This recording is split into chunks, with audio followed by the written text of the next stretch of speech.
Hello and नमस्कार। कैसे हैं आप लोग? आप में से बहुत सारे विद्यार्थियों के मैसेज आ रहे हैं कि गुरुदेव 70वीं बीपीएससी परीक्षा की डेट नजदीक आ गई है, इतना बड़ा सिलेबस है, इसे कैसे रिवाइज करें और रिवीजन करने की बेस्ट टेक्निक क्या हो सकती है। तो इस वीडियो में हम बात करेंगे कि आपको क्या तरीके से चीजों को रिवाइज करना चाहिए और कितने समय में क्या क्या कैसे कैसे पढ़ना चाहिए। मैं आपको डे वाइज रूटीन प्लान इस वीडियो में देने वाला हूं। मेरे प्यारे बच्चों, आप सभी जानते हैं कि सिलेबस एकदम पहाड़ की तरह है और जब पहाड़ को चढ़ना होता है तो एक बार में आप चोटी को देख के सोचोगे कि एक ही बार में चढ़ जाए तो मन में थोड़ा डर तो लगेगा ही। तो कोई भी जब पहाड़ चढ़ते तो क्या करते, उसको पहले तोड़ लेते कि भाई पहले मैं यहां तक जाऊंगा, फिर मैं अगली बार यहां तक जाऊंगा और ऐसे करके मैं चोटी तक पहुंच जाऊंगा। ऐसा ही आपने हमेशा महसूस किया होगा। तो बीपीएससी की 70वीं परीक्षा के लिए यही टेक्निक हम अपनाते हैं। इस टेक्निक में हमें क्या करना होगा? सबसे पहली बात, हमारे पास समय कितना है। देखो, समय की अगर मैं बात करूं तो हमारे पास 3 महीने का समय है, लेकिन मैं सितंबर वाले महीने को छोड़ दे रहा हूं। मैं 2 महीने का समय लेके चल रहा हूं। एक हमारे पास जुलाई है और एक हमारे पास अगस्त है। इस 2 महीने का समय आपके पास कंप्लीट है। अब इस 2 महीने के समय में आपको कितनी विषय को रिवीजन करना है? तो आपके पास जो टोटल सब्जेक्ट है, अगर हम इसकी बात करें तो आपके पास मेरे प्यारे विद्यार्थियों 6 विषय हैं। 6 विषय कौन सी?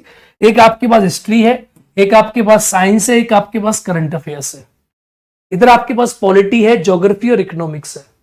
तो मैं क्या करता हूं, दोनों 3-3 के पार्ट में मैंने इसको तोड़ दिया। 2 महीने हैं, 2 महीने में 6 विषयों को 3-3 करके तोड़ देते हैं। तोड़ दिया, सिंपल। अब पहली 3 विषय जो देखो अकॉर्डिंगली डिजाइंड है कि कौन सी इंपॉर्टेंट है, कौन सी लेस्ट इंपॉर्टेंट है।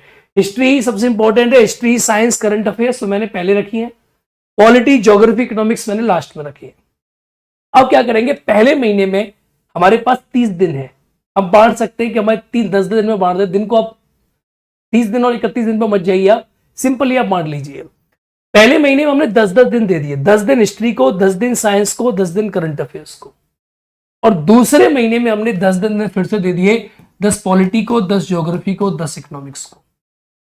यानी आप क्या किए कि आप पूरे सिलेबस को 10-10 दिन में बांट दिया और 2 महीने के अंदर पूरा सिलेबस आपने डिवाइड कर दिया कि जी हमें 60 दिन में, आप 60 दिन पकड़ के चलो, ठीक है, महीने मत देखो, आगे पीछे चले जाओ, कोई दिक्कत की बात नहीं है।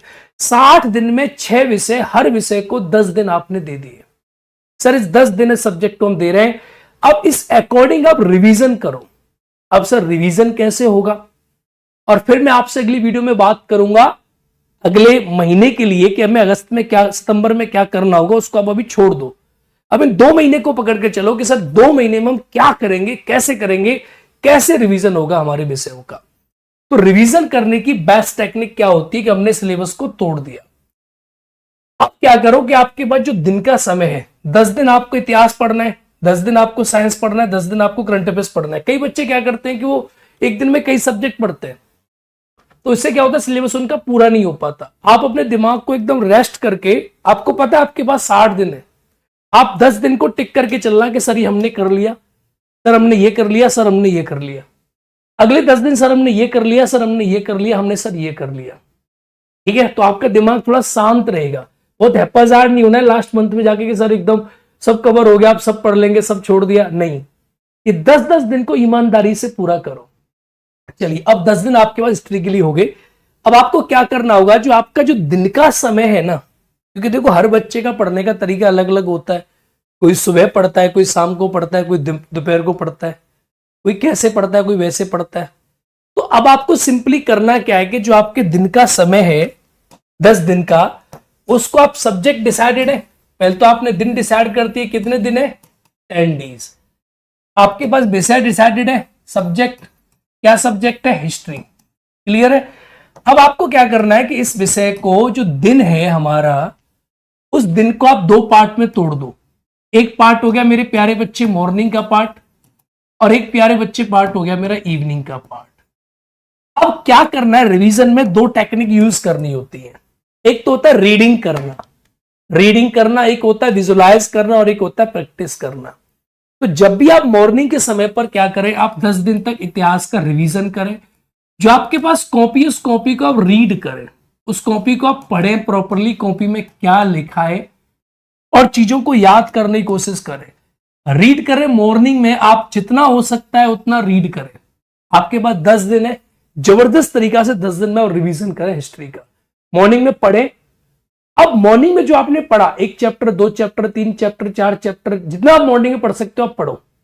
जितने सुबह उठ सकते हो उठो और जम के पढ़ाई करो। अब आती इवनिंग।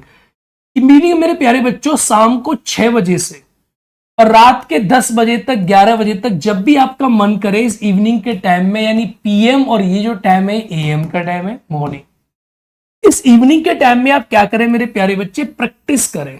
यानी एमसीक्यू की प्रैक्टिस करें उसी सब्जेक्ट की जिसको आपने मॉर्निंग में पढ़ा है। यानी मॉर्निंग में आपने चैप्टर पढ़ा इतिहास का, मान लो आपने प्राचीन भारत पढ़ा, जो भी आप लोगों ने पढ़ा, आपने 1857 का रिवॉल्ट पढ़ा, आपने मॉर्निंग में 4 चैप्टर पढ़े और 4 चैप्टर के ऊपर एमसीक्यू सॉल्व करोगे आप इवनिंग में। देन ऐसे ही करके 10 दिन के अंदर आप अपना सिलेबस कंप्लीट करोगे। मॉर्निंग में रीडिंग, शाम को प्रैक्टिस, रात को सोते समय विजुलाइज करें। जब आपका मन करता है आप चीजों को विजुलाइज कर सकते हो। याद रहे, मैंने आपके समय को पार्ट्स में तोड़ दिया। मैंने आपके 2 महीने के समय को 10-10 दिन में तोड़ दिया जिससे आपके लिए आसान हो जाए, और 10 दिन के समय को 1 दिन में तोड़ा, और 1 दिन के समय को भी मैंने सुबह और शाम में आपको तोड़ के बता दिया कि सुबह आप रिवीजन करेंगे, रीडिंग करेंगे, और शाम को आप प्रैक्टिस करेंगे। अगर जिन बच्चों ने रीडिंग की और प्रैक्टिस नहीं की, उन बच्चों का समस्या हो जाती है, उन्हें पेपर में चीजें याद नहीं होती हैं। मैक्सिमम टाइम्स आपको प्रैक्टिस करनी पड़ेगी, ठीक है। दूसरी चीज, अब 10 दिन में आपने इतिहास कंप्लीट कर लिया। अब यहां ये बात याद रहे कि 10 दिन में आपको कंप्लीट इतिहास याद कर ही लेना है, प्रैक्टिस कर ही लेनी है। 10 दिन के बाद आपके पास कोई समय नहीं है, आप ये सोच कर चलिए, हाँ या ना। 10 दिन में अब कोई बच्चा बोलेगा इतिहास तो बहुत बड़ा है, बाकी